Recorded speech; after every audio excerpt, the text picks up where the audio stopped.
Okay, so I've got a bull calf in the house. Yes, in the house. He was born on a 22-degree morning, and that was just a little bit too cold for him.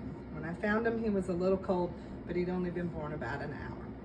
So tube feeding is one of those things. He doesn't suck, well, probably from being born and cold. Tube feeding is one of those things that if you do it, you can save many a calf's lives. If you don't know how to do it, anyways, I know it's really scary because everyone will say if you get it in the wrong place, it's going in their lungs and you're going to drown them. The thing is if you don't tube feed, if you don't attempt it, the calf's going to die anyways. So this is my favorite tube feeder. They sell it at Tractor Supply.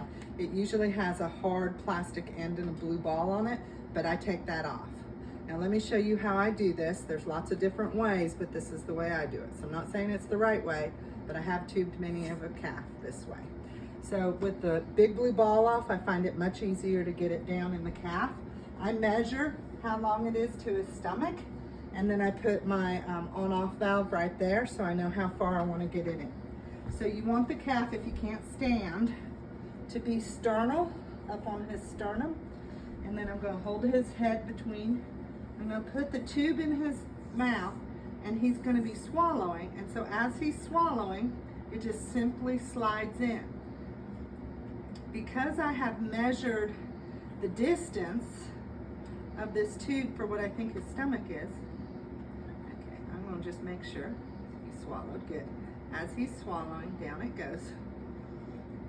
Come on, go gentle.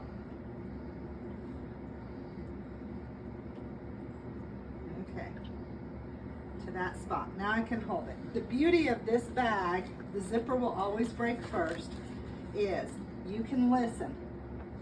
If you do not hear breathing sounds, you are not in his lungs. Also, I could not have gone that full distance without.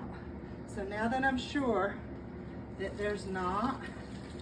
we're not in the lungs, we'll pour this in here like that. Yes, I tried to see if he would suck first. And you hold the bag up a little higher than the calf and just wait. And usually the calf will hold their head up. Usually they'll do a little bit of swallowing and mouthing like he's doing. That's a good sign. And to me, it's simple as that. When the milk goes all the way down and I see it in the tube like it's down, I wait about 5 or 10 seconds more before I pull it out.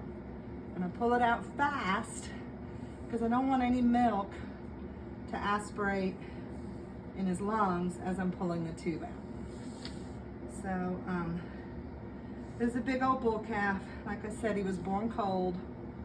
And he doesn't have a sucking reflex, but I feel sure in a day or two he will, as long as we can keep him nourished. Okay, there's the milk gone all the way down in the tube, and it's passed. So wait a moment, pull this out fast. There we go, simple as that.